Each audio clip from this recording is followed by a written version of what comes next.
قرآن مجید کو پورا سال ہی پڑھنا چاہیے، ہر مہینے، ہر ہفتے، ہر روز پڑھنا چاہیے، صبح و شام پڑھنا چاہیے، لیکن خصوصیت سے رمضان المبارک میں قرآن مجید کی تلاوت کا اہتمام کرنا، اس کی تفہیم کی، اس کے تدبر کی، اس کو سمجھنے کی، اس پہ عمل کرنے کی کوشش کرنا، یہ انتہائی بابرکت بات ہے۔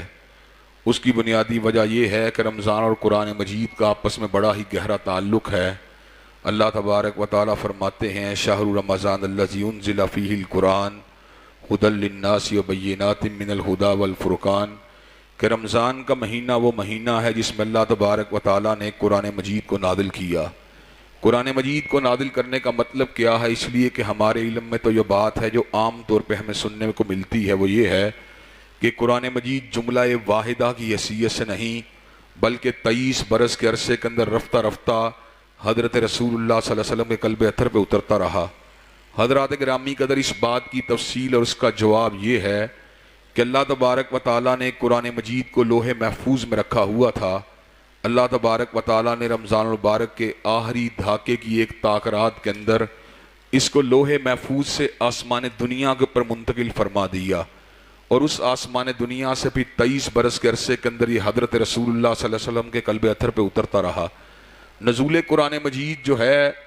وہ تاریخ انسانیت کا سب سے بڑا واقعہ ہے۔ تاریخ انسانیت میں یہ ایک ایسی کتاب ہے جس نے انسانوں کی زندگی کے اندر ایک ایسے انقلاب کو برپا کیا کہ جس انقلاب کی دھمک کو صدیوں تک اس دھرتی نے محسوس کیا، اور آج زوال امت کے باوجود بھی اللہ تبارک و تعالیٰ کے فضل و کرم سے فلاح کی کتاب، بہبود کی کتاب، ترقی کی کتاب، عروج کی کتاب، شفا کی کتاب، ہدایت کی کتاب اگر کائنات کے اندر کوئی موجود ہے تو فقط قرآن مجید ہے۔ حضرات گرامی قدر، قرآن مجید کے اعجازات کے اندر یہ بات شامل ہے کہ اللہ تبارک و تعالیٰ نے اس کو صدیوں کے لیے نہیں بلکہ قیامت کی دیواروں تک کے لیے محفوظ و مامون فرما دیا ہے، اور اس کے محفوظ ہونے کی وجہ سے فقط قرآن مجید کا متن ہی محفوظ نہیں ہوا بلکہ اللہ تبارک و تعالیٰ نے زبان عربی کو بھی محفوظ و مامون فرما دیا۔ حالات کے تغیرات سے، وقت کے گزرنے کے ساتھ ساتھ زبانیں جو ہیں مختلف ادوار سے گزرتی ہیں، لیکن اللہ تبارک و تعالیٰ نے جہاں پر قرآن مجید کا نزول فرمایا اس موقع پہ عربی زبان اپنے کلائمیکس کے اوپر پہنچ کے رک گئی۔ ابھی تک قرآن مجید کی جتنی اصطلاحات ہیں، جتنی تراکیب ہیں، جتنے الفاظ ہیں، جتنے آیات ہیں، جتنے حروف ہیں، سارے کے سارے عربی زبان میں مستعمل ہیں، اور کوئی لفظ ایسا اس کے اندر موجود نہیں جو آبسلیٹ ہو، جس کو چھوڑ دیا گیا ہو، جس کو ترک کر دیا گیا ہو۔ متروک لفظ آپ کو قرآن مجید کا آج بھی عربی زبان کے اندر نہیں ملتا۔ حضرات گرامی قدر، قرآن مجید کی جو موجودہ ترتیب ہے، اس کی صورتوں کے اندر آیات کی ترتیب جو ہے یہ ساری کی ساری حضرت رسول اللہ صلی اللہ علیہ وسلم کے ارشاد مبارک کے مطابق ہوئی ہے، اللہ کے حکم کے ساتھ۔ جہاں تک تعلق ہے ترتیب، صورتوں کی ترتیب کا، تو یہ ایک اجتہادی مسئلہ تھا، لیکن اللہ تبارک و تعالیٰ کے فضل و کرم سے ایک مصحف کے اوپر ایک امت جو ہے وہ نزول قرآن کے بعد، قرآن مجید کی تدوین کے دور کے بعد اس حد تک متفق ہو چکی ہے کہ اسی ایک نسخے کے اوپر پوری کی پوری امت کا اتفاق ہے۔ یعنی آیات جو قرآن مجید کی صورتوں کے اندر ہیں ان کی ترتیب لگوانے والے حضرت رسول اللہ صلی اللہ علیہ وسلم اللہ کے حکم سے خود ہیں، لیکن جہاں تک تعلق ہے صورتوں کی ترتیب کا تو صحابہ کرام رضوان اللہ علیہ مجمعین کے بعد مختلف مصاحف موجود تھے جن کے اندر قرآن مجید جو تھا انہوں نے لکھا ہوا تھا اپنے پاس پڑھنے کے لیے، تو اس میں صورتوں کی ترتیب فرق تھی، لیکن یہ وہ نسخہ جس کی آج ہم تلاوت کرتے ہیں مصحف عثمانی کی یا مصحف حفصہ کی، اللہ تبارک و تعالیٰ کے فضل و کرم سے اس کے اوپر امت جو ہے ایک عرصے سے، یعنی حضرت رسول اللہ صلی اللہ علیہ وسلم کے کائنات کے چلے جانے کے بعد سے لے کر آج تک متفق ہے۔ چنانچہ ہم جن آیات کو پڑھتے ہیں اللہ تبارک و تعالیٰ کے فضل و کرم سے یہ منزل من اللہ بھی ہیں، اور ان کی ترتیب بھی حضرت رسول اللہ صلی اللہ علیہ وسلم نے لگوائی ہے۔ 114 صورتوں کے اوپر مشتمل اللہ تبارک و تعالیٰ کی یہ کتاب ہر اعتبار سے بے مثال ہے، ہر اعتبار سے بے نظیر ہے، ہدایت کا سمندر ہے، علم و حکمت و دانائی کا ایک سمندر ہے، غور و فکر کا اس میں ایک عظیم الشان سامان موجود ہے۔ جو بندہ بھی اس کی آیات کے اوپر، اس کے معنی، مطالب اور مفاہیم پہ غور کرتا ہے ورطہ خیرت میں گم ہو جاتا ہے کہ اللہ تبارک و تعالیٰ نے کیسی کتاب کو اتارا ہے جس میں الفاظ کا نظم کچھ اس انداز کا اللہ نے پرویا ہے کہ الفاظ تو وہی ہیں جو زبان عربی کے ہیں، لیکن جب اللہ تبارک و تعالیٰ کے کلام کے سانچے میں ڈھل گئے تو اللہ تبارک و تعالیٰ نے ان کے اندر ایک ایسی اثر انگیزی کو پیدا کر دیا کہ خطابت کے اور شاعری کے اور نثر نگاری کے ماہرین جو تھے وہ اس کے مقابلے کے اوپر بالکل بے بس اور عاجز ہو گئے، اور اللہ تبارک و تعالیٰ نے اس امر کا اعلان فرما دیا قُلْ إِنِ اجْتَمَعَتِ الْإِنسُ وَالْجِنُّ عَلَىٰ أَن يَأْتُوا بِمِثْلِ هَٰذَا الْقُرْآنِ لَا يَأْتُونَ بِمِثْلِهِ وَلَوْ كَانَ بَعْضُهُمْ لِبَعْضٍ ظَهِيرًا۔ اگر روئے زمین کے انسان اور جنات اگر جمع ہو جائیں اور ان کی یہ کوشش اور خواہش ہو کہ اس قرآن مجید جیسے کسی کلام کو پیش کیا جائے، وہ ایسا نہیں کر سکتے، چاہے سارے ہی ایک دوسرے کے مددگار کیوں نہ بن جائیں۔ قرآن مجید میں پہلی سورت سورہ فاتحہ ہے، جس کو ام الکتاب ہونے کا، الشافیہ ہونے کا، الکافیہ ہونے کا اعزاز حاصل ہے۔ 114 سورتوں میں اللہ تبارک و تعالیٰ نے جس حقیقت کو بیان کیا اور جس ڈیوائن ریالٹیز کو اللہ تبارک و تعالیٰ نے اپنے بندوں کے سامنے پیش کیا، ان تمام کے خلاصے کو اللہ تبارک و تعالیٰ نے سورہ فاتحہ کے اندر سمو کے رکھ دیا۔ سورہ فاتحہ کے اندر اللہ تبارک و تعالیٰ نے بڑی ہی زبردست انداز میں اس کی ترتیب کو لگایا ہے۔ بسم اللہ الرحمن الرحیم کے بعد اللہ تبارک و تعالیٰ کی عظیم الشان صفات کا ذکر کر کے اللہ کی حمد کو بیان کیا گیا۔ تمام تعریفیں الحمدللہ رب العالمین اس اللہ کے لیے ہیں جو جہانوں کا پروردگار ہے، الرحمن الرحیم، جو انتہائی رحم کرنے والا اور انتہائی مہربان پروردگار ہے۔ اور اس کے ساتھ ساتھ جہاں پہ اس کی رحمت بے پایاں ہے، جہاں پر اس کی رحیمی بے پایاں ہے، وہیں پر اللہ تبارک و تعالیٰ نے اس امر کا بھی اعلان فرما دیا مالک یوم الدین، وہ مالک ہے یوم جزا کا۔ جزا کے کئی درجے ہیں، اس زندگی کے اندر بھی انسان کو اپنے اعمال کا نتیجہ سہنا پڑتا ہے، اور اس زندگی کے بعد بھی بہت سے لوگ جو ہیں وہ قبر کے اندر تنگیوں کا سامنا کریں گے، کچھ حشر میں تنگیوں کا سامنا کریں گے، اور کچھ پل صراط کی تنگیوں کا سامنا کریں گے، کچھ جہنم کی تنگیوں کا سامنا کریں گے، اور کچھ خوش نصیب وہ لوگ بھی ہوں گے جو اس زندگی کی تنگیوں کے بعد قبر ہی سے آرام کو پا جائیں گے، اور اس کے بعد ان کے لیے آرام ہی آرام ہے، آرام ہی آرام ہے، کامیابی ہی کامیابی ہے۔ حقیقی کامیابی کا جو مدار ہے اللہ تبارک و تعالیٰ نے اس کو ہمیں سمجھا دیا، فَمَنْ زُحْزِحَ عَنِ النَّارِ وَأُدْخِلَ الْجَنَّةَ فَقَدْ فَازَ، جو آگ سے بچ کے جنت میں داخل ہو گیا، حقیقی کامیابی اسی کو حاصل ہوگی۔ اور اس کے مد مقابل کامیابی کے جتنے استعارے ہیں، کامیابی کے جتنے معیار ہیں، کامیابی کے جتنے اصول و ضوابط ہیں، وہ سارے فانی ہیں، لیکن کامیابی کی حقیقی یارڈ اسٹک یہ ہے کہ انسان جہنم کی آگ سے بچ کے جنت میں داخل ہو جائے۔ حضرات گرامی قدر، ان تین صفات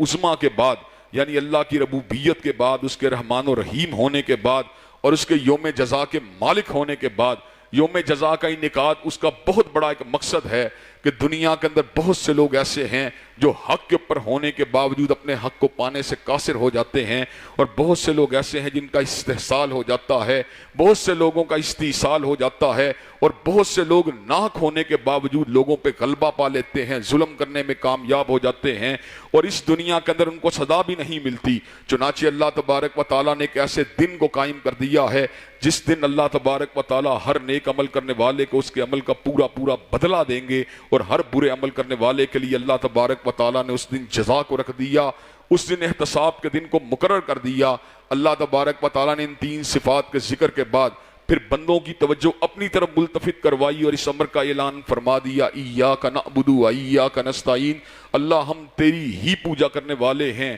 تیری ہی بندگی کرنے والے ہیں، اور تجھ ہی سے مدد مانگنے والے ہیں۔ جب اللہ اور بندے کا ربط اسٹیبلش ہو گیا تو اس کے بعد اللہ تبارک و تعالیٰ نے سب سے عظیم دعا کا ذکر کیا کہ جس جیسی عظیم دعا کائنات کے اندر کوئی دوسری نہیں ہو سکتی۔ مال کی تمنا اپنی جگہ پر ہے، اولاد کی تمنا اپنی جگہ پر ہے، اسی طرح دنیا داری کے عروج کی تمنا اپنی جگہ پر ہے، لیکن دنیا کی ساری نعمتیں جو ہیں وہ بے معنی ہیں، بے مقصد ہے اگر انسان ہدایت سے محروم ہو۔ چنانچہ اللہ تبارک و تعالیٰ نے اس دعا کو ہمارے لیے جو ہے اس عظیم صورت کے اندر جو ہے نازل فرما دیا، اہدنا الصراط المستقیم، کہ ہمارے پروردگار ہمیں سیدھا راستہ دکھلا دے۔ حضرات گرامی قدر، فرعون سردار تھا، سیدھے راستے سے بھٹک گیا، ذلیل و خوار ہوا، جہنم کا ایندھن بن گیا۔ قارون جو تھا سرمایہ دار تھا لیکن ہدایت سے محروم ہوا، تباہی و بربادی اس کا مقدر بن گئی۔ حامان بہت بڑے منصب والا تھا لیکن ہدایت سے محروم تھا، ذلیل و خوار ہو گیا۔ حضرات گرامی قدر شداد بہت بڑا جاگیردار تھا لیکن ہدایت سے محروم تھا، ذلت و رسوائی اس کا مقدر بن گئی۔ ابو لہب بہت بڑا چودھری تھا لیکن ہدایت سے محروم تھا، اللہ نے اس امر کا اعلان فرما دیا، تبت یدا ابی لہب و تب۔ اللہ تعالیٰ کی توحید کا اور حضرت رسول اللہ کی رسالت کے انکار کرنے والے ابو لہب، جب تک ایک مسلمان بھی زندہ ہے تیرے پہ لعنتیں برستی رہیں گی۔ اس کے مد مقابل حضرت صدیق اکبر سردار تھے، چودھری تھے، اللہ کے فضل و کرم سے معاشرے میں ایک حیثیت تھی۔ جب ایمان کو اختیار کیا اللہ نے صدیق اکبر بنا دیا۔ حضرت عمر فاروق رضی اللہ تعالیٰ عنہ وجاہت والے تھے، شان والے تھے، ایمان کو اختیار کیا اللہ تبارک و تعالیٰ نے فاروق اعظم بنا دیا۔ حضرت عثمان غنی رضی اللہ تعالیٰ عنہ صاحب جود و حیا تھے، صاحب شرم و حیا تھے، ان کے اندر اللہ نے سخاوت کے اوصاف کو ودیت کیا تھا۔ جب ایمان کو اختیار کیا اللہ نے عثمان غنی بنا دیا۔ حضرت علی جو تھے محنت کش تھے اور اللہ تبارک و تعالیٰ کی طرف سے زمین کے اوپر جو تھے رزق کو تلاش کرنے کے لیے محنت کرنے والے تھے، جفا کشی کرنے والے تھے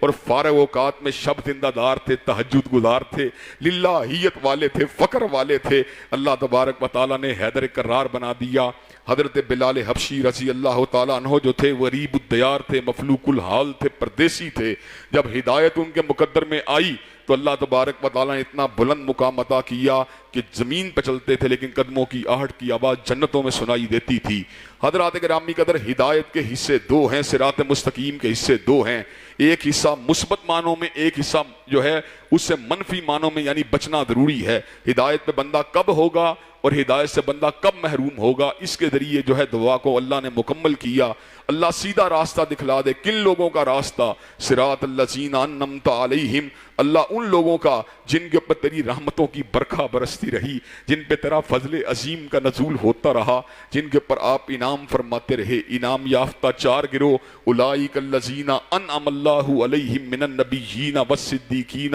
والشہداء والصالحین۔ اللہ تبارک و تعالیٰ نے چار انعام یافتہ گروہوں کا ذکر کیا، نبیوں کا ذکر کیا، صدیقوں کا ذکر کیا، شہداء کا ذکر کیا، صلحاء کا ذکر کیا۔ اللہ راستہ دکھلا، نبیوں کا راستہ، شہداء کا راستہ، صدیقین کا راستہ، صلحاء کا راستہ، اور اللہ اس راستے سے بچا لینا غیر المغضوب علیہم ولا الضالین۔ اللہ ان لوگوں کا راستہ نہیں چاہیے جن پہ تیرے غضب کا نزول ہوا، اور اللہ ان لوگوں کا راستہ بھی نہیں چاہیے جو تیرے غضب کی زد میں تو نہیں آئے لیکن گمراہی کی اندھیروں میں بھٹکتے رہے۔ مفسرین نے اس کی جب تفسیر کے اندر مغضوب علیہ سے مراد جو ہے وہ یہودیوں کو لیا ہے اور ضالین سے مراد جو ہے نصرانیوں کو لیا ہے، لیکن اگر اس کی عمومی بات کی جائے تو ہر وہ قوم جس کے اوپر میرے رب کے غضب کا نزول ہوا، اللہ ان کے راستے سے بچا لینا۔ اللہ کا غضب اترا قوم مدین پہ اترا، اللہ کا غضب اترا قوم سدوم پہ اترا، اللہ کا غضب اترا قوم عاد پہ اترا، اللہ کا غضب اترا قوم سمود پہ اترا، اللہ کا غضب اترا قوم نوح پہ اترا، اللہ کا غضب اترا قوم فرعون پہ اترا۔ اور جن جن لوگوں پہ اللہ کا انعام ہوتا رہا، صحابہ کرام رضوان اللہ علیہم اجمعین، جن کے لیے اللہ نے اس امر کا اعلان فرما دیا، رضی اللہ عنہم ورضوا عنہ، اللہ ان سے راضی ہے اور وہ میرے پروردگار عالم سے راضی ہیں۔ والذین اتبعوہم بإحسان، اور وہ لوگ جو ان کے نقوش قدم پہ چلتے رہے۔ حضرات گرامی قدر ہمیں ان کے راستے کی ضرورت ہے، اور اس کے بعد آمین کہہ کے اللہ سے قبولیت کو طلب کیا گیا۔ حضرات گرامی قدر سورہ فاتحہ کے اندر یہ مسئلہ ہے، اس کے مسئلے کی بات یہ ہے کہ ہر نماز کی ہر رکعت کے اندر سورہ فاتحہ کا پڑھنا ضروری ہے، اس لیے کہ سید العرب والعجم، امام المتقین والابرار، حضرت اشرف الانبیاء والمرسلین، حضرت خاتم النبیین نے اس امر کا اعلان فرما دیا، لا صلاۃ لمن لم یقرأ بفاتحۃ الکتاب، اس شخص کی نماز نہیں ہوتی جو نماز کے اندر سورہ فاتحہ کو نہیں پڑھتا۔ اور اس کے فوائد کے اندر یہ بات شامل ہے، جہاں کوئی مریض جو ہوتا ہے لا علاج ہو جاتا ہے، جہاں پہ کسی مریض کو کوئی زہر جو ہے اس کے اندر اثر انداز ہو جاتا ہے، حضرات گرامی قدر جس وقت سورہ فاتحہ کو اس کے اوپر پڑھا جاتا ہے، زہر کے اثرات اڑ جاتے ہیں، بیماریوں کے اثرات اڑ جاتے ہیں۔ اور حضرات گرامی قدر آپ کا یہ کمزور بے بس ناتما اور گناہ گار بھائی اور بیٹا جو ہے آپ کے سامنے زندہ مثال ہے۔ کورونا کے ایام کے اندر جب لوگ گھبرا گئے تھے، کوئی ویکسینیشن کے پیچھے تھا، کوئی ڈاکٹروں کے پیچھے تھا، کوئی حکیموں کے پیچھے تھا، کوئی طبیبوں کے پیچھے تھا، تو میں اپنے دوست احباب کو اس بات کی برملا دعوت دیتا رہا، کہاں جا رہے ہو، کہاں بھاگ رہے ہو، علاج کرواؤ۔ طبی طور پہ ہم علاج سے نہیں روکتے، لیکن علاج کی اصل جگہ وہ ہے وَإِذَا مَرِضْتُ فَهُوَ يَشْفِينِ، مریض ہونا میرا کام ہے اور شفا دینا میرے پروردگار عالم کا کام ہے۔ حضرات گرامی قدر، فقط پچھلے 10 دنوں کے اندر الحمدللہ ثم الحمدللہ اللہ نے اتنا کرم کیا کہ کرونا کے 3 مریضوں کے پاس جو کنفرم مریض تھے، میں ان کے گھر کے اندر پہنچا، ان کو جا کے ملا، ان کی عیادت کی، ان کے لیے دعا کی، ان کو دم کیا، اور ایک گھر کے دروازے میں نے دستک دی تو اس گھر کی خاتون نے کہا آپ کہاں پہ آئے ہیں؟ مریض انتہائی کریٹیکل کنڈیشن کے اندر موجود ہے۔ میں نے کہا اسی لیے تو آیا ہوں کہ مریض کی کریٹیکل کنڈیشن کا پتہ چلا ہے۔ حضرات گرامی قدر اس کے پاس بیٹھے، اس کے لیے اللہ سے دعا مانگی، اس کو اس بات کی تلقین کی کہ آپ کو گھبرانے کی ضرورت نہیں، اللہ کا ذکر کیجیے، اللہ شافی ہے، اللہ کافی ہے۔ حضرات گرامی قدر چند دن نہیں گزرے تھے کہ اللہ تبارک و تعالیٰ نے بخار کی شدت کو اڑا کے پرے پھینک دیا، اور اس بات کی اطلاع ملی کہ اللہ تبارک و تعالیٰ کے فضل و کرم سے حاجی صاحب نے آج جمعے کی نماز جو ہے وہ مسجد میں ادا کی ہے۔ ایک اور دوست دبئی سے آئے تھے اور وہ بھی جو تھے بڑی ان کے اوپر شدت کا حملہ تھا۔ الحمدللہ چند دن پہلے انہوں نے مجھے یہ بات بتلائی ہے کہ میں جو ہوں میں بھی شفا یاب ہو چکا ہوں۔ حضرات گرامی قدر، وہ کیا چیز ہے جو اس بیماری کو اکھاڑ کے پرے پھینک دیتی ہے؟ حضرات گرامی قدر، ابھی تک ویکسینیشن کے حوالے سے کوئی بات حتمی طور پہ ہمارے سامنے نہیں آئی کہ اس کے اثرات کیا ہیں، اس کے سائیڈ ایفیکٹس کیا ہیں، لیکن مجھے اس بات کا پتہ ہے وَنُنَزِّلُ مِنَ الْقُرْآنِ مَا هُوَ شِفَاءٌ وَرَحْمَةٌ لِّلْمُؤْمِنِينَ، اللہ نے ایسی کتاب کو نازل کر دیا ہے جس میں مومنوں کے لیے شفا بھی ہے، رحمت بھی ہے۔ میں قرآن مجید کا قدنا طالب علم ہوں، مدت مدید سے قرآن پڑھ رہا ہوں۔ میری والدہ محترمہ نے مجھے FSC کے بعد یہ بات کہی تھی، بیٹے وقت ضائع کرنے کی بجائے کچھ وقت جو ہے حفظ قرآن کے پر لگا دو۔ 18 برس کی عمر ہو چکی تھی، میں نے سوچا میری ماں مجھے کس بات کی تلقین کر رہی ہے، میں تو وہ عمر گزار چکا ہوں جو حفظ قرآن کی عمر تھی، لیکن ماں کی محبت کے اندر، اس کی اطاعت کے اندر میں نے حفظ کرنا شروع کیا۔ چند مہینوں کے اندر 18 پارے کر لیے۔ حضرات گرامی قدر، first year second year engineering کی چھٹیوں کے اندر اللہ تبارک و تعالیٰ کے فضل و کرم سے قرآن مجید کو مکمل کرنے کی سعادت حاصل ہوئی۔ وہ دن جائے اور آج کا دن آئے۔ حضرات گرامی قدر، کئی دن، کئی سال، کئی مہینے حضرات گرامی قدر ایسے گزر چکے ہیں جب میں نے ہر عہد کے اندر، ہر دور کے اندر، ہر نشیب و فراز کے اندر، ہر بیماری کے اندر، ہر پریشانی کے اندر، کئی اشروں کے دوران قرآن مجید کو شافی دیکھا، قرآن مجید کو کافی دیکھا۔ جب بھی دکھی ہوا اس کو پڑھا، دکھ دور ہوا۔ جب بھی بیمار ہوا اس کو پڑھا، بیماری دور ہوئی۔ جب بھی بے چین ہوا اس کو پڑھا، بے چینی دور ہوئی۔ حضرات گرامی قدر، اس کے ساتھ میری محبت جو ہے، میری اکیلے کی محبت نہیں، ہر عہد کے اندر، ہر دور کے اندر، مختلف ادوار کے اندر ایسے لوگ آتے رہے جو اس سے محبت کرتے رہے، اس کو اپنے سینے کا نور بناتے رہے، اس کو اپنی نظر کا نور ٹھہراتے رہے۔ اللہ ان کی بیماریوں کو بھی اٹھاتا رہا، ان کی پریشانیوں کو بھی اٹھاتا رہا۔ حضرات گرامی قدر، آج ہم پریشان جو ہیں، ان پریشانیوں کی ایک بہت بڑی وجہ یہ ہے ہم قرآن سے دور ہیں، کلام اللہ سے دور ہیں۔ اللہ نے یہودیوں کی ذلت کی وجہ یہ بتلائی تھی، ضربت علیہم الذلۃ والمسکنۃ وباؤوا بغضب من اللہ، اللہ نے ان کے اوپر ذلت و مسکنت کو مسلط کر دیا اور اللہ کے غضب کی ان کے اوپر مار ہوئی۔ ذالک بانہم کانوا یکفرون بآیات اللہ، اس لیے کہ وہ اللہ کی آیات کو جھٹلایا کرتے تھے۔ حضرات گرامی قدر، آج ہمارا بھی یہی حال ہے کہ ہم اللہ تبارک و تعالیٰ کی آیات سے اعراض کرنے والے ہیں۔ حضرات گرامی کا سورہ فاتحہ کے بعد قرآن مجید کی سب سے بڑی سورت یعنی طوالت کے اعتبار سے بھی، اور اس کے اندر ایک ایسی آیت ہے جو اپنے مقام کے اعتبار سے بھی سب سے بڑی آیت ہے، اور اس کے اندر ایک ایسی آیت ہے جو اپنی طوالت کے اعتبار سے سب سے بڑی آیت ہے۔ حضرات گرامی قدر، سورہ بقرہ، کیا بات ہے سورہ بقرہ کی! جو سورہ بقرہ کے قریب ہے وہ برکت کے قریب ہے، جو اس سے دور ہے وہ حسرت کے قریب ہے۔ حضرت رسول اللہ صلی اللہ علیہ وسلم نے اس امر کا اعلان فرما دیا، اس کا پکڑنا باعث سے برکت ہے اور اس کا چھوڑنا باعث سے حسرت ہے۔ حضرات گرامی قدر، میں نے کتنے ہی بے حابی کے مریضوں کو دیکھا ہے، میں نے کتنے ہی الجھن کا شکار مریضوں کو دیکھا ہے، میں نے کتنے ہی پریشانیوں میں ڈوبے ہوئے لوگوں کو دیکھا ہے، میں نے کتنے ہی سفلی علم کا شکار لوگوں کو دیکھا ہے، جنات اور جادو کے حملوں کی زد میں آنے والے لوگوں کو دیکھا ہے۔ جب انہوں نے سورہ بقرہ کی تلاوت کی، جب اس کو اپنا معمول بنا لیا، سفلی علم کٹ کے رہ گیا، اندھیرے دور ہو کے رہ گئے، بے حابی دور ہو کے رہ گئی. حضرات گرامی قدر اگر آپ نے سورہ بقرہ کے ساتھ لو لگا لی تو حضرات گرامی قدر میں آپ کو گارنٹی سے یہ بات کہتا ہوں, جس رات آپ کو نیند نہیں آتی سورہ بقرہ کی تلاوت شروع کر دیں, آدھے پارے کے بعد نیند آ جائے گی, اگر نہ آئی تو ایک پارے کے بعد آ جائے گی. حضرات گرامی قدر سورہ بقرہ مکمل بعد میں ہوگی, نیند آپ کو اپنی آغوش میں پہلے لے لے گی. حضرات گرامی قدر سورہ بقرہ کے اندر معنویت کا اور مطالب کا ایک ایسا سمندر ہے جس کی لہروں کو میں اپنی روح کے ساتھ, اپنے قلب کے ساتھ, اپنے شعور کے ساتھ, اپنے احساسات کے ساتھ اور اپنے جذبات کے ساتھ ٹکراتا ہوا محسوس کرتا ہوں. سورہ بقرہ کو میں نے بڑی غور سے پڑھا اور حضرات گرامی قدر جب بھی میں نے پڑھا اس میں ایک نئی لطافت کو محسوس کیا, نئے اس کے اندر آثار کو محسوس کیا, اس کے آثار کو اپنے وجود پہ اترتے ہوئے دیکھا, اپنے قلب پہ اترتے ہوئے دیکھا, اپنی روح کو اس کے ذریعے شاداب ہوتے ہوئے دیکھا, اپنے غموں کو اس کے ذریعے دور ہوتے ہوئے دیکھا. حضرات گرامی قدر جادو اس کا تاب نہیں لا سکتا. حضرت رسول اللہ نے اس امر کا اعلان فرما دیا, جہاں پہ سورہ بقرہ کی تلاوت ہوتی ہے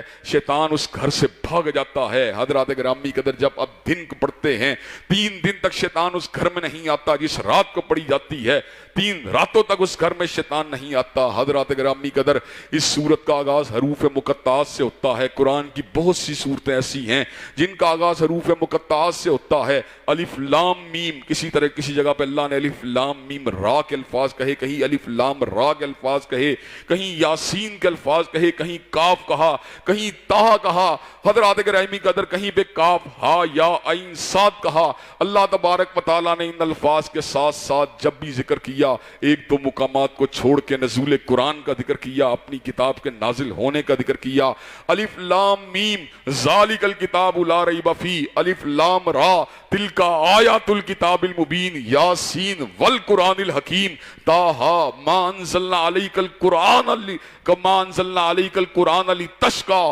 حضرات گرامی قدر جب میں ان آیات پہ غور کرتا ہوں تو یہ بات سمجھ میں آتی ہے. اللہ کہتے ہیں دیکھو الف بھی تمہاری زبان ہے, لام بھی کو بھی تم جانتے ہو, میم کو بھی تم جانتے ہو. جو بات سمجھ میں آئی اس کے بعد اللہ نے قرآن مجید کو کہا یہ قرآن انہی حروف سے میں نے لکھ کے تمہارے پاس بھیجا, اسی کے ساتھ میں نے کلام کیا. اس کو کتاب کی شکل میں بھی اللہ تبارک و تعالیٰ بھیجنے والے اور زندہ کلام کی حیثیت سے بھی اللہ تعالیٰ بھیجنے والے. الفاظ اور حروف کو تو تم بھی جانتے ہو, لیکن کیا وجہ ہے تم ایسے کلام کو پیش کرنے سے قاصر ہو؟ اس لیے کہ اللہ کا کلام اللہ کا کلام ہوتا ہے اور مخلوق کا کلام مخلوق کا کلام ہوتا ہے. حضرات گرامی قدر چند دن پہلے میں نے ایک کتاب میں ایک عجیب جملہ پڑھا, اس جملے نے میرے احساس اور شعور کو نئی جلا دی اور میں جو تھا ورطہ حیرت میں گم ہو گیا. ایک عجیب قول اس کتاب میں موجود تھا. میں قرآن مجید کے بارے میں پڑھ رہا تھا تو اس میں لکھا ہوا تھا انسانوں یہ اللہ کا کتنا بڑا احسان ہے کہ اللہ نے اس اسلوب میں اپنے کلام کو اتارا ہے جو تمہاری فہم کے مطابق ہے.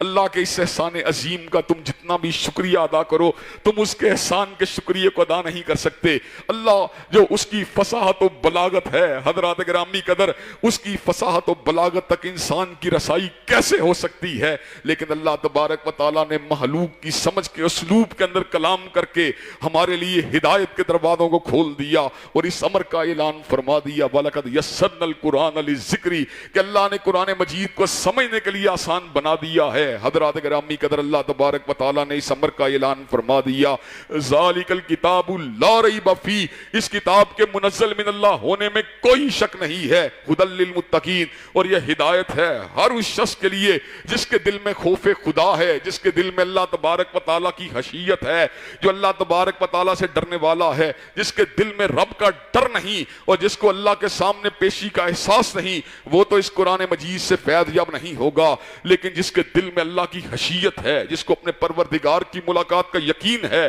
جس کے دل میں تقویٰ ہے, جو اللہ سے ڈرنے والا ہے, جو گناہوں سے اجتناب کرنے والا ہے, اس کے لیے ہدایت ہے. حضرات گرامی قدر اس کے بعد اللہ تعالیٰ نے 3 جماعتوں کا ذکر کیا. ایک جماعت مومنوں کی جماعت ہے, ایک کافروں کی جماعت ہے اور ایک منافقوں کی جماعت ہے. مومن کامیاب اور کامران ہیں اور حضرات گرامی قدر کافر بھی ناکام و نامراد ہیں, اور ایمان کا زبانی کلامی دعویٰ کرنے والے اور دل میں ایمان کے بارے میں نفرت رکھنے والے والے اور دل میں کفر کی نشو و نما کرنے والے منافق جو ہیں وہ بھی ناکام اور نامراد ہیں۔ حضرات گرامی قدر، اس صورت میں اللہ تبارک و تعالیٰ نے اس بستی کے اوپر، اس زمین کے اوپر، اس دھرتی کے اوپر انسانوں کی آمد کا بھی ذکر کیا۔ ایک آمد کا فلسفہ وہ ہے جس کو ڈارون بیان کرتا ہے کہ انسان بندر سے ترقی کرتا کرتا انسان بن گیا، اور ایک تصور وہ ہے جو حقیقت ہے، جو اللہ تبارک و تعالیٰ کا الہام ہے، جو اس کی وحی ہے۔ اللہ نے اس بات کو واضح فرما دیا، انسان بندر سے ترقی کر کے نہیں بنا، بلکہ انسانوں کے جد امجد حضرت آدم علیہ السلام ایک عظیم الشان ہستی تھے۔ وَعَلَّمَ آدَمَ الْأَسْمَاءَ كُلَّهَا، اللہ نے ان کو جملہ علوم ان کی ذات میں ودیت کر دیے تھے، ہر چیز کا علم ان کو اللہ نے عطا فرما دیا تھا۔ ان سے پہلے اس زمین کے اوپر جنات تھے جو یورش کرنے والے، لڑائی جھگڑا کیا، قتل و غارت گری کی۔ اللہ تعالیٰ نے فرشتوں کو مخاطب ہو کے کہا، انی جائل فی الارض خلیفہ، میں زمین کے اوپر زمین کا ایک وارث پیدا کرنے والا ہوں۔ فرشتے جو تھے جنات کی لڑائیوں کو دیکھ چکے تھے، ان کی یورش کو دیکھ چکے تھے، اور ان کی کلا کما بھی کر چکے تھے، اور اس لشکر کے اندر عزازیل نامی ایک جن بھی شامل تھا جو کثرت ریاضت کی وجہ سے، کثرت بندگی کی وجہ سے اللہ نے اس کو یہ مقام عطا کر دیا تھا کہ وہ فرشتوں کے ساتھ اٹھتا بیٹھتا تھا۔ لیکن ظالم سے ایک بہت بڑی بھول ہو گئی کہ اپنے دل میں اللہ تعالیٰ کے حکم سے جو ایک لشکر بھیجا گیا جنات کی یورش کو کچلنے کے لیے، اس لشکر میں شمولیت کے بعد ملائکہ کے نفوس کے اندر تو عاجزی تھی، انکساری تھی، للہیت تھی، تسبیح تھی، تحمید تھا، لیکن ابلیس ادادیل جو تھا اس کے نفس کے اندر ایک خفیہ تکبر کی کیفیت پیدا ہو گئی، اپنے آپ کو بڑا بڑا سمجھنے لگا۔ حضرات گرامی قدر، نیکی کر لینا کافی نہیں، بلکہ نیکی کے بعد عاجزی کے پر کاربند ہو جانا، انل خیر سے بچ جانا، اور اپنے آپ کو معمولی حیثیت کا آدمی سمجھنا اصل کامیابی کی بات یہ ہے۔ ابلیس سے بہت بڑی بھول ہوئی کہ اس نے زمین کے اوپر جنات کی یورش کو کچلنے کے بعد اپنے آپ کو بہت بڑا سمجھنا شروع کر دیا۔ اللہ نے ملائکہ کو مخاطب ہو کے کہا، میں زمین کے اوپر زمین کا ایک وارث پیدا کرنے والا ہوں، ایک جائے گا دوسرا آئے گا۔ خلیفہ کا مطلب یہ ہے جس میں تخلیق کے اعتبار سے نیابت ہو، تسلسل ہو، ایک جائے دوسرا آئے، دوسرا جائے تیسرا آئے، باپ چلا گیا بیٹا آ گیا، بیٹا چلا گیا پوتا آ گیا، پوتا چلا گیا پڑپوتا آ گیا۔ حضرات گرامی قدر، فرشتوں نے کہا، تجلو فیہا من یفسد فیہا ویسفک الدماء، اللہ کیا تو زمین کے اوپر اس کو پیدا کرے گا جو زمین پہ قتل و غارت گری کرے گا، خون بہائے گا۔ وہ جنات کی حرکات کو دیکھ چکے تھے، اپنی آبزرویشن کی روشنی میں، اپنے مشاہدے کی روشنی میں انہوں نے ایک شک کا اظہار کیا۔ اللہ تبارک و تعالیٰ نے اس بات کا اعلان فرما دیا، انی عالم ما لا تعلمون، کہ میں وہ جانتا ہوں جو تم نہیں جانتے۔ اللہ نے سیدنا آدم کو پیدا کیا، مٹی سے پیدا کیا، مٹی کو کلیکٹ کرنے کے بعد اللہ تعالیٰ نے ان کو کہا کن، وہ ہو گئے۔ حضرات گرامی قدر، اللہ کے امر کی دیر تھی، اللہ جب کسی چیز کا ارادہ کرتا ہے وہ چیز ہو جاتی ہے۔ حضرت آدم علیہ السلام کو علم سے مزین کرنے کے بعد اللہ نے ان اشیاء کے ناموں کو فرشتوں کے سامنے پیش کیا۔ فرشتوں نے کہا، سبحانک لا علم لنا الا ما علمتنا انک انت العلیم الحکیم۔ اللہ تعالی ہم ان چیزوں کے ناموں کے اوپر کیوں کر جو ہے آگاہ ہو سکتے ہیں، خبردار ہو سکتے ہیں جن کا علم ہمیں دیا نہیں گیا۔ اللہ نے حضرت آدم کو کہا، آپ بیان کیجئے، جو بتلایا گیا تھا انہوں نے بیان کر دیا۔ فرشتے حیران ہو گئے، آج پیدا ہوا لیکن اللہ تبارک و تعالیٰ نے اس کو ہم سے زیادہ علم عطا فرما دیا۔ اللہ نے کہا سارے اس کے سامنے جھک جاؤ۔ حضرات گرامی قدر، فرشتے سارے جھک گئے، لیکن ابلیس جو تھا غرور کی وجہ سے کہنے لگا، انا خیر منہ خلقتنی من نار وخلقتہ من طین، اللہ میں اس سے بہتر ہوں، تو نے مجھے آگ سے پیدا کیا، آگ اوپر جاتی ہے، اس کو مٹی سے پیدا کیا، مٹی نیچے آتی ہے۔ اللہ نے کہا میں نے حکم دیا، تو نے اس کے مقابلے میں اپنے استدلال کو پیش کیا، اپنی رائے کو پیش کیا، جا یہاں سے راندہ درگاہ ہو جا۔ حضرات گرامی قدر، ابلیس نے اس موقع پہ یہ بات کہی، اللہ جس کی وجہ سے آج تو نے مجھے عروج سے زوال پہ پھینکا ہے، میں اس کے آگے سے آؤں گا، اس کے پیچھے سے آؤں گا، دائیں سے آؤں گا، بائیں سے آؤں گا، اللہ میں اس کو اور اس کی نسل کو ورگلانے کی کوشش کروں گا، سارے کے سارے میرے لپیٹ میں آ جائیں گے، اگر بچیں گے تیرے مخلص بندے بچیں گے۔ اللہ تبارک و تعالیٰ قرآن مجید میں یہ بات کہتے ہیں اور کمال کہتے ہیں، اور میں جب بھی یہ بات پڑھتا ہوں میرے رونگٹے کھڑے ہو جاتے ہیں۔ اللہ فرماتے ہیں وَلَقَدْ صَدَّقَ عَلَيْهِمْ إِبْلِيسُ ظَنَّهُ فَاتَّبَعُوهُ إِلَّا فَرِيقًا مِّنَ الْمُؤْمِنِينَ، اور البتہ یقیناً ابلیس نے اپنا گمان پورا کر دکھایا، فَاتَّبَعُوهُ إِلَّا فَرِيقًا مِّنَ الْمُؤْمِنِينَ، اور سارے ہی اس کے پیچھے چل نکلے سوائے مومنوں کی ایک جماعت کے۔ اللہ تعالی ہمیں مومنوں کی اس جماعت میں شامل فرما دے، إِلَّا فَرِيقًا مِّنَ الْمُؤْمِنِينَ، وہ مومن جن اللہ تعالیٰ کے مخلص بندے تھے وہ بچ جاتے ہیں۔ ہمیں قرآن کے متعلق حوالے سے یہ بات ہمارے علم میں آتی ہے کہ جو لوگ اللہ تعالیٰ کی ذات کے اوپر توکل کرنے والے ہوتے ہیں، جن کا ایمان مستحکم ہوتا ہے، وہ ابلیس کے شکنجے سے بچ جاتے ہیں۔ اللہ نے حضرت آدم علیہ السلام کو جنت کے اندر مقیم کر دیا اور جو تھا ابلیس کو راندہ درگاہ بنا دیا حضرات گرامی کے اندر۔ اس کے بعد حضرت آدم کے ذمے کے امتحان کو لگا دیا، جنت میں جہاں چاہو کھاؤ پیو، آپ کی اہلیہ بھی جنت میں آپ کے ساتھ تھی، ہر چیز کرنی ہے۔ وَلَا تَقْرَبَا هَٰذِهِ الشَّجَرَةَ فَتَكُونَا مِنَ الظَّالِمِينَ، لیکن اس شجر ممنوعہ کے قریب نہیں جانا، اگر قریب چلے گے تو ظالموں میں شمار ہو جاؤ گے۔ اب ابلیس آتا ہے، ایک نئے روپ میں آتا ہے، خیر خواہ بن کے آتا ہے۔ قَاسَمَهُمَا إِنِّي لَكُمَا لَمِنَ النَّاصِحِينَ، کہا تمہارا بڑا خیر خواہ ہوں، تمہیں پتہ کیوں روکا گیا ہے؟ إِلَّا أَن تَكُونَ مَلَكَيْنِ أَوْ تَكُونَ مِنَ الْخَالِدِينَ، تم فرشتے بن جاؤ گے، ہمیشہ کی زندگی مل جائے گی۔ آدم علیہ السلام نے جنت کے خوبصورت انوائرمنٹ کو دیکھا اور زندگی طویل کا بلکہ حیات ابدی کے بارے میں ابلیس کی جھوٹی قسم کے اوپر یقین کیا، اور آپ نے جو تھا دانے کو کھا لیا۔ اللہ نے لباس جنت کو اتار دیا، زمین کے اوپر منتقل کر دیا۔ حضرات گرامی قدر، جس وقت حضرت آدم سے بھول ہوئی، آپ نے اس موقع پہ فوراً سے پہلے انابت کے راستے کو اختیار کیا، ابلیس اکڑ گیا، ناکام اور رسوا ہو گیا۔ آدم علیہ السلام جھک گئے، انابت کو اختیار کیا، اللہ تعالیٰ کے طرف رجوع کیا۔ اللہ تعالیٰ نے کلمات سکھلا دیے، اپنے ساتھ رجوع کرنے والے کلمات بتلا دیے۔ ربنا ظلمنا انفسنا وان لم تغفر لنا وترحمنا لنکونن من الخاسرین، اے ہمارے پروردگار، ہم نے اپنی جانوں پہ ظلم کیا، اگر آپ نے ہمیں معاف نہ کیا، ہمارے پہ رحم نہ کیا، ہم خسارہ پانے والوں میں شامل ہو جائیں گے۔ اللہ نے توبہ کو قبول فرما لیا اور اس امر کا اعلان فرما دیا، فَإِمَّا يَأْتِيَنَّكُم مِّنِّي هُدًى فَمَن تَبِعَ هُدَايَ فَلَا خَوْفٌ عَلَيْهِمْ وَلَا هُمْ يَحْزَنُونَ، میں اپنی طرف سے ہدایت تمہاری رہنمائی کے لیے بھیجوں گا، جو میری ہدایت کی پیروی کرے گا نہ اس کو کوئی خوف ہوگا نہ غم ہوگا۔ حضرات گرامی قدر، اس کے بعد اللہ تبارک و تعالیٰ نے جو تھا اس صورت کے اندر جو تھا، اللہ نے بنی اسرائیل کے واقعات کو بیان کیا ہے، جن کو آپ کے سامنے انشاءاللہ میں کل گوشت گزار کروں گا۔ لیکن ایک آخری نقطے کی بات جسے آپ حضرات کے گوشت گزار کرنا چاہتا ہوں، وہ یہ ہے کہ اللہ تعالیٰ نے پھر ہمیں سورہ اعراف میں مخاطب ہو کے یہ بات کہی، لا یفتننکم الشیطان کما اخرج ابویکم من الجنہ ینزع عنہما لباسہما لیریہما سوآتہما انہ یراکم ہوا وقبیلہ من حیث لا ترونہم۔ اللہ تبارک و تعالیٰ فرماتے ہیں، اے آدم کے بیٹو،